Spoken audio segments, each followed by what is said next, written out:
quiero que leamos inicialmente un pasaje, unos versículos del capítulo 1 de la carta del apóstol Pablo a los Romanos, y voy a leer desde el versículo 18 hasta el 32, y dice así: porque la ira de Dios se revela desde el cielo, contra toda impiedad e injusticia de los hombres que detienen con justicia la verdad.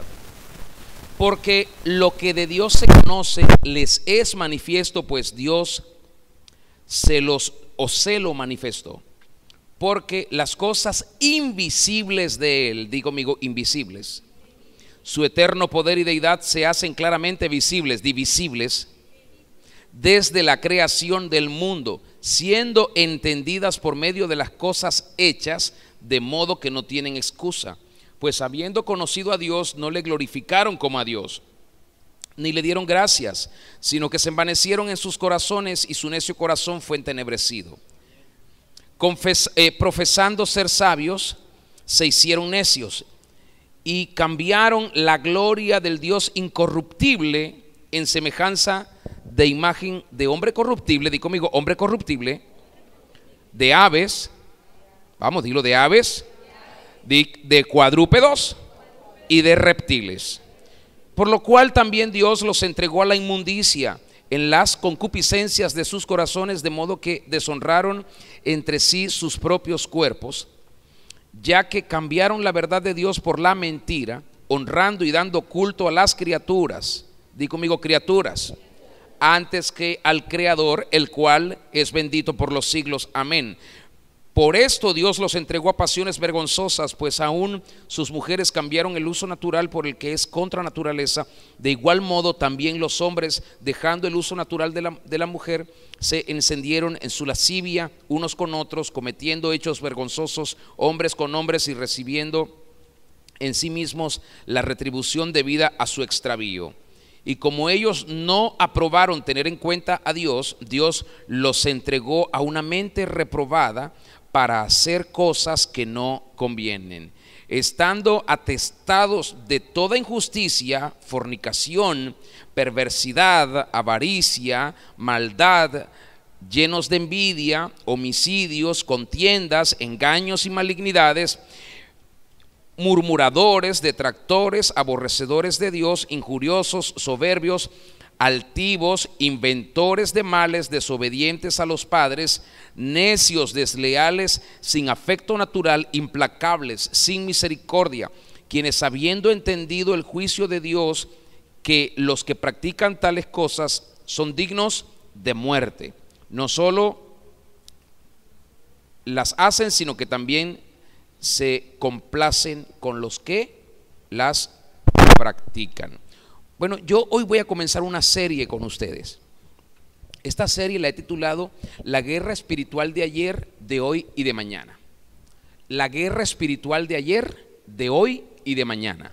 Y como es una serie, yo voy a presentar varios tópicos. Y el tópico de esta noche es lo visible y lo invisible.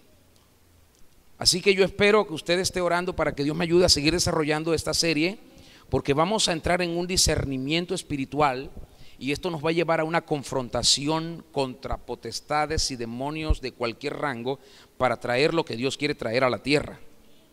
Así que esto que hoy comenzamos es un intento de ver el mundo que nos rodea como en realidad es. Di conmigo, como en realidad es. A ver, concéntrese acá, por favor. Voy a repetir, esto que les comienzo a compartir esta noche es un intento de ver el mundo que nos rodea como en realidad es, no como parece ser. Esto que vamos a comenzar hoy se va a convertir literalmente en una gran cartografía espiritual, porque vamos a ir paso a paso describiendo, identificando situaciones y también pues asumiendo responsabilidades para llevar a cabo el plan del Señor. Ahora, una presuposición importante detrás de la cartografía espiritual es que la realidad es más de lo que parece en la superficie. Nosotros vemos una situación aquí Y fíjese que el estado Aragua, por ejemplo, ha estado en una situación bien difícil. Venezuela ha estado en una situación bien difícil. Estos días yo envié hoy mi reflexión de voz. Hablo de lo duro que está el planeta en este momento por diferentes situaciones. Pero no debemos dejarnos enredar en esas cosas, ni caer en contiendas, ni en disensiones, ni en dudas, ni en ningún tipo de obra del mal, porque eso nos llevaría a nosotros a una derrota, a un declive peligroso. Ahora, las cosas visibles de nuestra vida diaria, por ejemplo, los árboles, las personas, las ciudades, las estrellas, los gobiernos, los animales, las profesiones, el arte, los patrones de conducta, son cosas de todos los días, y como son cosas de todos los días, nosotros las damos por sentadas, es decir, es algo tácito para nosotros. Le voy a pedir su atención, porque es que quiero que usted reciba esto y quiero que usted lo tome, porque de aquí en adelante vamos a entrar en una situación con mucha conciencia cada vez que vengamos a orar, y yo espero tener unos minutos para hacer otras oraciones al final después de todo esto. Ahora, como damos todo por sentado, a veces no nos preocupan las cosas, sino que las vemos, las criticamos, buscamos un responsable, y al final nosotros nos estamos siempre aislando de lo que está ocurriendo. Nos interesa siempre lo que parece bueno, y lo que parece malo lo vemos con mucha indiferencia. Sin embargo, detrás de muchos de los aspectos visibles del mundo que nos rodea, hay fuerzas espirituales, áreas invisibles de la realidad que tal vez tienen más significación que lo visible. El apóstol Pablo, y yo le quiero pedir que me acompañe un momento, no me vaya a perder Romanos, pero acompáñenme un momentico a 2 de Corintios capítulo 4, para que veamos lo que dice el apóstol Pablo en esta carta. En el capítulo 4 de 2 de Corintios, el apóstol Pablo, verso 18, hace una de las declaraciones más extraordinarias que ha escrito. Dice: no mirando nosotros las cosas que se ven, sino las que no se ven. Di conmigo: visibles e invisibles. Otra vez: no mirando nosotros las cosas que no se ven, sino las que no se ven, pues las cosas que se ven son temporales, pero las que no se ven son eternas. Pablo dice que reconocer la diferencia entre lo visible y lo invisible evitará que desmayemos, y eso lo dice justo en el versículo 16, en este mismo capítulo 4 de 2 de Corintios. Dice: por tanto, no desmayamos. Antes, aunque nuestro hombre exterior se va desgastando, el interior, no obstante, se va renovando o se renueva todos los días. Entonces fíjese lo siguiente, Pablo dice: reconocer la diferencia entre lo que ves y lo que no ves, eso evitará que tú desmayes. ¿Desmayar respecto a qué? Menciona desmayar una vez más en el versículo 1 de este capítulo. Leámoslo. 4:1. Por lo cual, teniendo nosotros este ministerio según la misericordia que hemos recibido, ¿qué dice? No desmayamos. Entonces, el apóstol Pablo menciona aquí desmayar 2 veces en este capítulo, y yo quiero resaltar algo. El apóstol Pablo está lamentando que sus esfuerzos apostólicos, evangelizadores, no son todo lo que él quisiera que fueran. Nosotros encontramos consuelo en los apóstoles y profetas de la antigüedad, porque ellos también lucharon contra la indiferencia de la gente, lucharon contra lo crudo y lo duro que son los sistemas, lucharon contra los principados, las potestades, y contra los demonios que se oponían para que la obra del Señor no avanzara. Ahora, en 2 de Corintios 4, versículos 3 y 4, Pablo dice algo importante, yo quiero que usted lo vea allí. Dice: pero si nuestro evangelio está aún encubierto, entre los que se pierden está encubierto, en los cuales el Dios de este siglo cegó el entendimiento de los incrédulos, para que no les resplandezca la luz del evangelio de la gloria de Cristo, el cual es la imagen de Dios. Pablo está dándonos razones por las cuales se hace tan difícil a veces progresar en la obra del Señor. Ahora, yo entiendo que el mensaje del apóstol Pablo significa que nosotros debemos reconocer que la batalla esencial por el alcance de muchas almas, lo que nosotros conocemos como la evangelización, la batalla esencial por la evangelización mundial es una batalla espiritual, y que las armas de esta guerra no son carnales sino espirituales, y que nosotros debemos estar entendidos en cómo vamos a alcanzar el propósito que Dios tiene con respecto a nosotros, pero por aquellos que aún no han sido alcanzados. Debemos también reconocer que Dios nos ha dado un mandato para, no simplemente para un servicio, como muchos a veces lo ven. Porque cuando la gente mira, yo tengo un mandato hacia un servicio, la gente está muy relajadita. Cuando la gente entiende que esto es un mandato para ir a una guerra, entonces la actitud cambia. Dios nos ha dado un mandato, y esto tenemos que reconocerlo, para ir a una guerra espiritual que debe ser para nosotros estratégicamente inteligente y agresiva. Nosotros no podemos estar simplemente allí tratando de reprender a ciertos demonios y declarar y decir declaro y decir decreto. Nosotros tenemos que ir mucho más allá. Nuestra acción tiene que ser mucho más contundente, y si comprendemos esto, ¿qué es lo que va a pasar? Se van a acelerar los procesos de evangelización mundial mucho más, y en consecuencia veremos a más personas rendirse a los pies de nuestro Señor Jesucristo. Y por eso cuesta tanto. Nosotros queremos hablarle a la gente del Señor Jesucristo sin antes haber orado por ellos. Queremos decirle a la gente de qué se trata el mensaje de salvación del Señor sin antes haber ayunado por ellos, sin antes haber guerreado por ellos, sin antes haber dedicado tiempo a la batalla espiritual, al reconocimiento, al discernimiento de los principados, las potestades, los demonios que están oprimiendo esa vida o esa familia, para luego ver el resultado que el Señor nos entrega. No podemos hacer eso. No se trata solamente de salir porque tenemos un programa en la iglesia y tenemos que evangelizar o tenemos que hablarle a la gente de Cristo. Se trata de preparar primero aquellas vidas a través de la intercesión y de la guerra, de la batalla espiritual, con estrategia y con eficacia. Entonces, comprender las diferencias entre lo visible y lo invisible es un componente importante del plan total de batalla para romper la opresión que el enemigo ha impuesto sobre las almas perdidas y que aún siguen pereciendo. ¿Qué es lo que ocurre cuando nosotros somos indiferentes y tratamos de desviar nuestro enfoque, nuestra mirada del Señor? Y es lo que hace mucha gente, se desvían pensando que ellos pueden hacerlo sin Dios y no hacen sino encender la ira de Dios. Yo quiero que volvamos a Romanos para que veamos lo siguiente. El pasaje bíblico para distinguir entre lo visible y lo invisible, yo considero que este pasaje es muy clave, es Romanos 1. Es también un pasaje sobre la ira de Dios. Y quiero que me entienda, voy a explicarme un poquito. Comprensiblemente, la ira de Dios no es uno de nuestros temas favoritos. Casi nunca predicamos sobre eso, casi no nos gusta hablar de eso, casi no nos gusta que nadie nos predique de eso, porque no es como agradable a nuestros oídos. De modo que no tenemos muchos libros sobre dicho tema. No hay muchos títulos. Los escritores cristianos no se dedican a hablar sobre la ira de Dios. Muchos hablan de fe, de amor, de verdad, de misericordia, de gracia, de compasión, de prosperidad, pero pocos, realmente muy pocos, no recuerdo ni siquiera ni uno solo que haya escrito un libro sobre la ira de Dios. Lo hay, pero yo no lo recuerdo. Ahora, fíjese lo siguiente.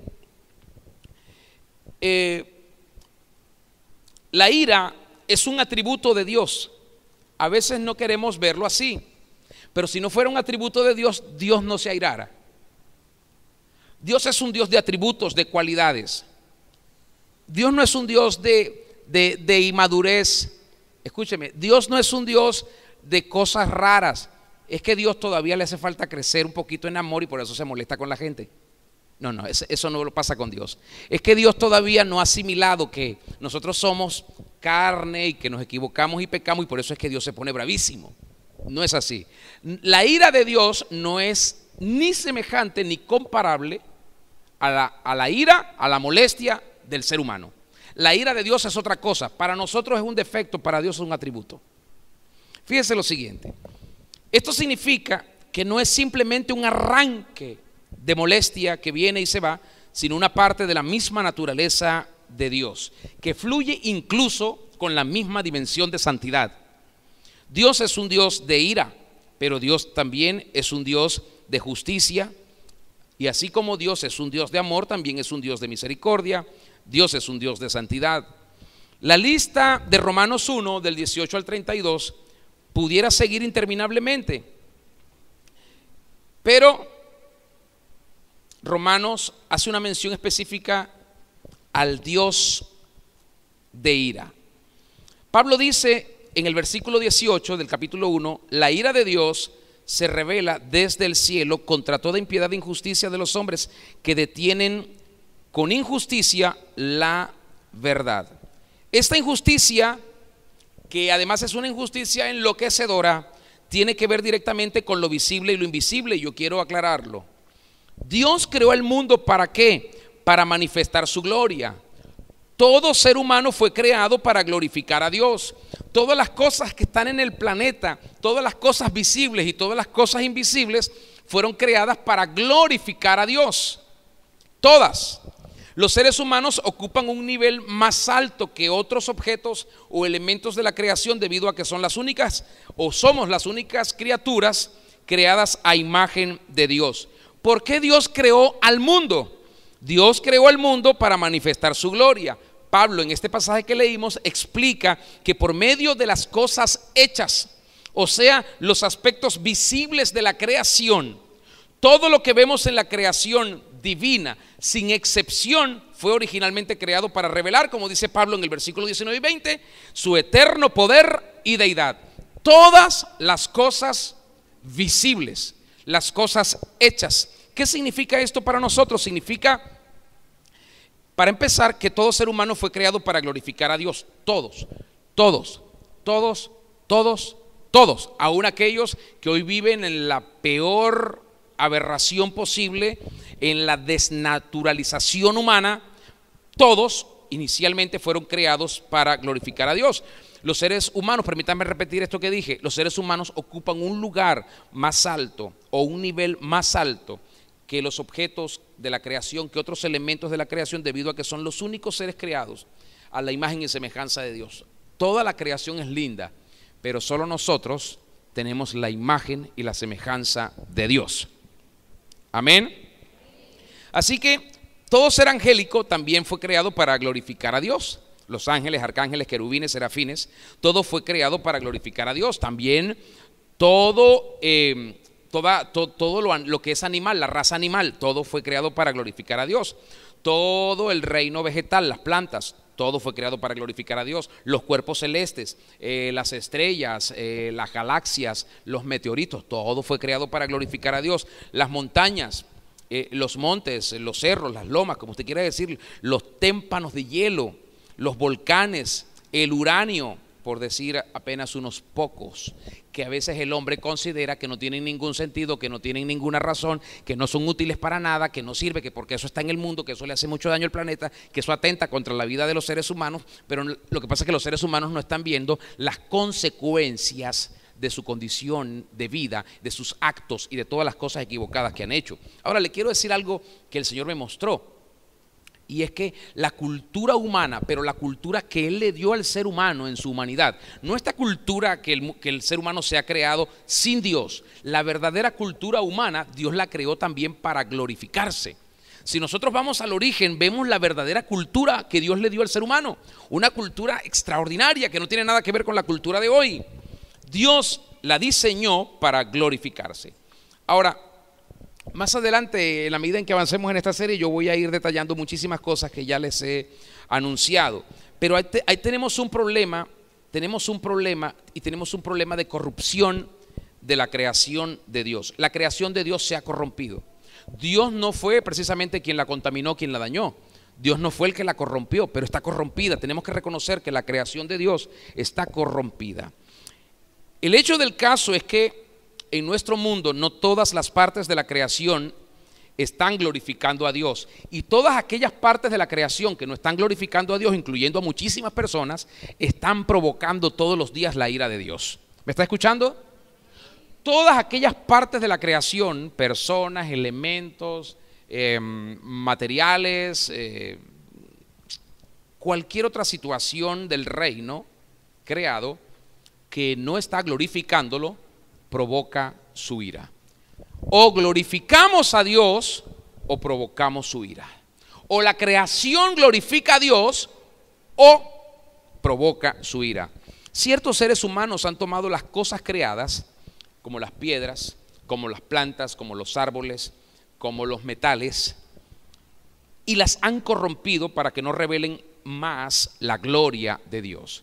Dios dice: yo creé este árbol para que me glorifique a mí, y el ser humano lo corrompió y dijo: no va a glorificar a Dios, va a glorificar a otro, por cierto, el antagónico. Romanos 1 en el verso 23, fíjese, ahí lo está diciendo, ¿está allí en Romanos 1? Y cambiaron la gloria de Dios, mire esto, y cambiaron la gloria del Dios incorruptible en semejanza de imagen de hombre corruptible, de aves, de cuadrúpedos y de reptiles. Dios está literalmente furioso cuando ve que lo que Él diseñó para su gloria se ha corrompido, específicamente a seres humanos, aves, animales y reptiles. Cuando intencionalmente se hace que tales objetos, que tales elementos de tal naturaleza visibles representen poderes sobrenaturales, desatan la ira de Dios. ¿Por qué? Porque Dios lo hizo para Él glorificarse. ¿Y qué ha hecho el ser humano? Bueno, se ha creído más inteligente que Dios y ha tomado esos elementos y parte de esa creación para robarle a Dios la gloria, para que Dios no sea más glorificado. Si trazamos las referencias a la ira de Dios a través de la Biblia, vemos con claridad que nada se acerca más a molestar a Dios, como lo dice el versículo 25, servir a la criatura antes que al Creador. Dice aquí: ya que cambiaron la verdad de Dios por la mentira, honrando y dando culto a las criaturas antes que al Creador. ¿Están leyéndolo? Dios detesta especialmente que los seres humanos usen lo visible para glorificar a Satanás o para exaltar a otros seres diabólicos. Dios lo aborrece. ¿Y qué hace el ser humano? El ser humano toma árboles, toma fuentes de aguas de ríos o de mares o de lagos. El ser humano toma animales para glorificar a Satanás. Si pudiéramos leer, yo les aconsejaría que mientras estamos en esta serie, tómese un tiempito y lo van leyendo poco a poco. El libro de Jeremías, desde el capítulo 1 hasta el capítulo 19, usted lo puede leer, esos 19 capítulos. Y yo le aseguro que leer estos capítulos llenará de temor el corazón de cualquiera que se atreva a hacer cosas tan horrendas y tan horribles como las que hemos visto que se declaran en esta escritura del apóstol Pablo, como también el pueblo de Judá lo hacía, inclinándose a hacer este tipo de cosas a pesar de las advertencias del profeta Jeremías. Vamos a Jeremías un momento, capítulo 2, para que vean esto, por favor. Es impresionante lo que vemos aquí. Jeremías capítulo 2.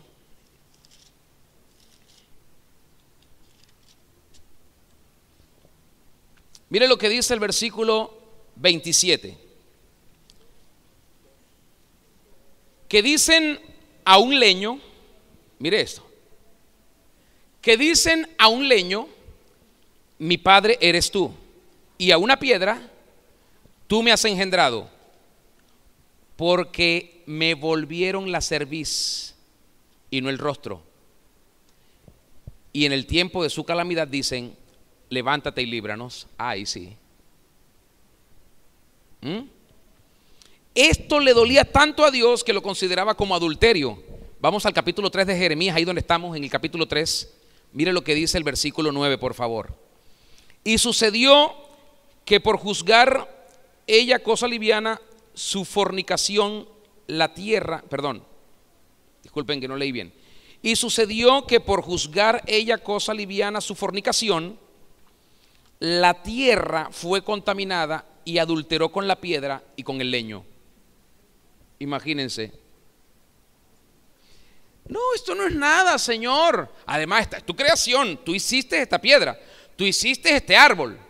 Esto es creación tuya.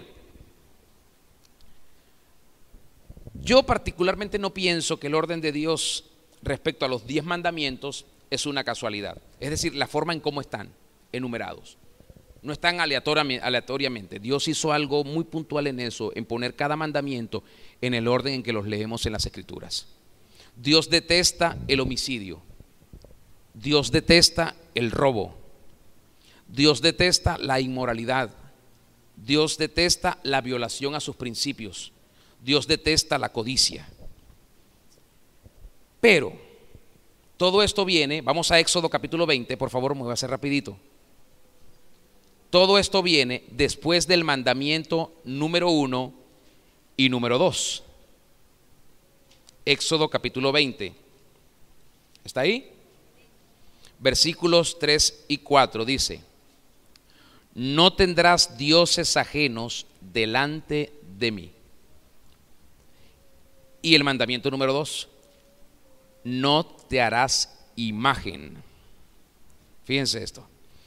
El primer mandamiento tiene que ver con a ver si lo pueden identificar. Yo le estoy hablando en esta serie, le estoy hablando de un tópico particular. ¿Cuál le dije que es? No. Lo visible y lo invisible. Muy bien, voy a repetir. Leímos los dos mandamientos. El primer mandamiento tiene que ver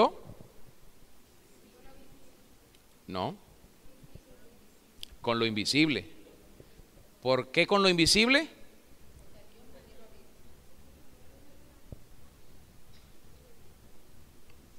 Nadie ha estado con Dios así, ¿verdad?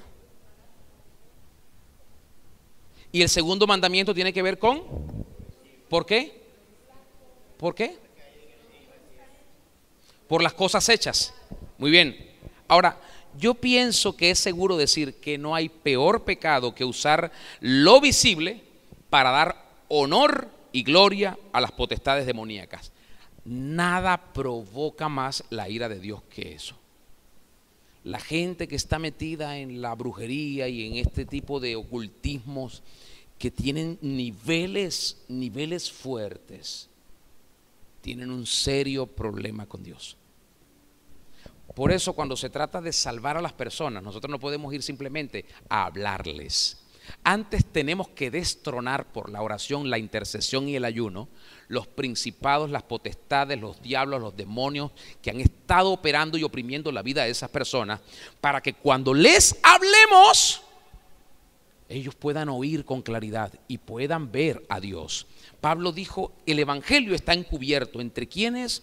Entre los que se pierden, aquellos a los que el Dios de este siglo les encegueció el entendimiento.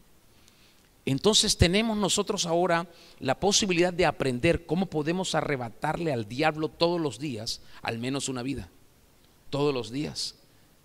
Y no es precisamente, insisto, que esto sea innecesario, conocer las escrituras y hablar de ellas. No, porque como dijo Jesús en Juan 5:39, ellas dan testimonio de Él. Y está bien. Pero si nosotros queremos transferirle la vida de Jesús a la gente, nosotros tenemos que ir al Señor Jesucristo. Señor, muéstranos las estrategias, háblanos de lo que tenemos que hacer, Señor, contra quién vamos a ir, a quién vamos a derribar. Y luego de eso usted puede invitar a esa persona a tomarse un café, un desayuno, un almuerzo, invítela a la iglesia, invítela a su casa y le aseguro que va a oír con claridad y va a ver al Señor. Pero mucha gente está endurecida porque está enceguecida. ¿Por qué? Porque los demonios la tienen oprimida. Tenemos que hacer un trabajo mucho más intenso cuando se trata de arrebatarle la vida a Satanás, de las personas, a Satanás, a los demonios. Y ese trabajo es la intercesión, el ayuno, la oración estratégica, es la guerra espiritual. Porque ahí vamos a descubrir qué es lo que está operando en la vida de la gente. A veces decimos: es que yo no entiendo, esta persona uno lo invita y no pasa nada. Y uno le habla y no quiere, no se arrepiente, bien sea un hijo, bien sea un pariente, bien sea un vecino, un compañero de trabajo. ¿Qué falta allí? Dios te lo está diciendo esta noche. Necesitas, si realmente lo amas, tienes que conquistarlo. Y antes de verlo físicamente, tienes que verlo en lo invisible. Ahí donde está atrapado, donde está atada esa persona, es en los ambientes espirituales, en las esferas celestes. Ahí lo tienes que soltar para luego verlo físicamente. Póngase de pie, por favor. Así que hoy yo creo que nosotros, yo tengo este peso en mi corazón, creo que tenemos que pedirle perdón al Señor porque hemos querido arrebatar sin ir a los lugares celestiales primero. Necesitamos hoy entender cómo opera todo esto. El libro del profeta Daniel dice que lo que se dispone allá arriba tiene efecto aquí en la tierra. No hay nada que podamos hacer aquí en la tierra si no comenzamos por lo invisible. Tenemos que entender esta asociación entre lo visible y lo invisible. Tenemos que saber cómo vamos a lograr cosas para que sean tangibles o visibles desde lo invisible. Por eso tenemos que poner la mirada allá, porque aquello es eterno. La gente puede fingir, la gente le puede decir a usted: aquí está bien, ya estoy listo, viene a la iglesia, se congrega, puede pasar muchos años, pero nunca conoció al Señor, nunca. ¿Por qué? Porque nunca lo arrebatamos desde lo invisible, siempre estuvo atado ahí, atada allí, siempre. ¿Qué tiene que hacer usted ahora? Pídale al Señor estrategia. Padre, dame estrategia, dame discernimiento, dame revelación, porque ya sé a quién voy a desatar. Voy a comenzar a bombardear los aires. Voy a venir contra este demonio, contra este principado, contra esta potestad. Voy a quebrantar esto, voy a arruinar esto. ¿Por qué? Porque voy a ver a mi hijo, a mi hija, a mi sobrino, al vecino, a mi compañero, a mi jefe. Lo tengo que ver libre, Señor, y rendido a tus pies. Y usted, pero tiene que hacerlo. Usted no puede pretender hacer las cosas simplemente por inercia. Bueno, es lo que se hace. Allá la gente, si no lo quiere escuchar, si no se quiere...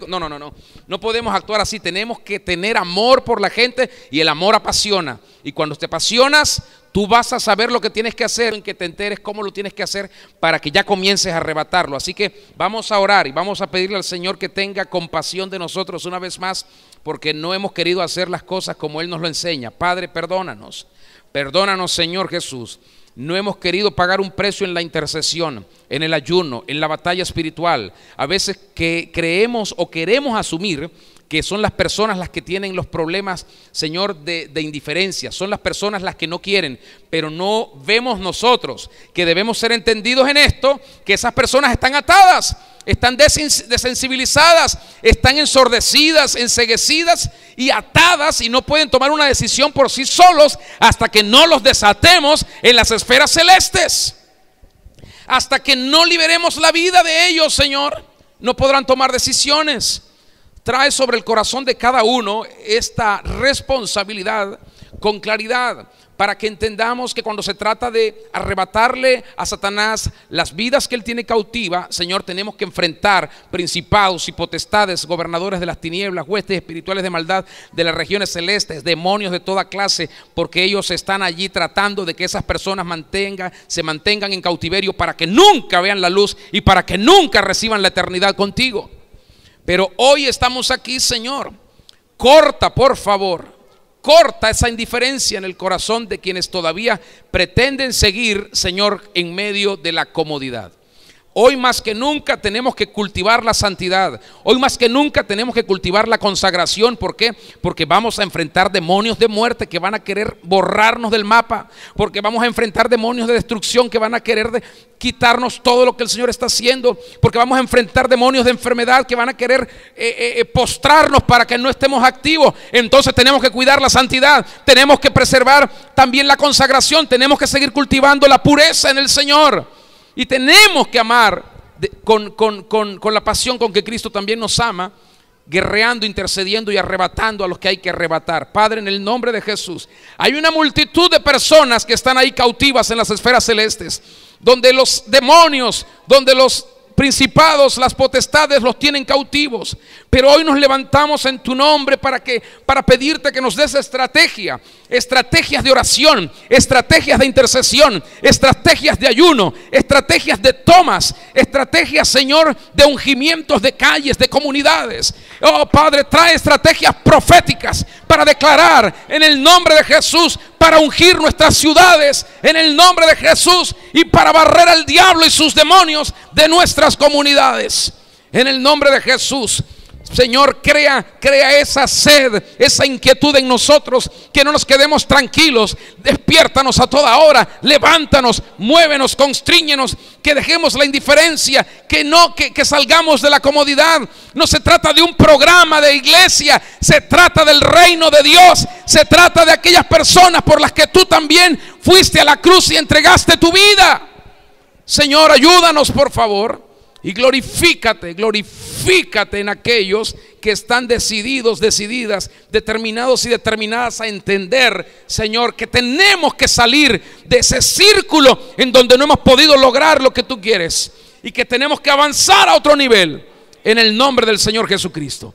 Recibe toda la gloria en el nombre santo de tu Hijo. Amén y amén. Aleluya.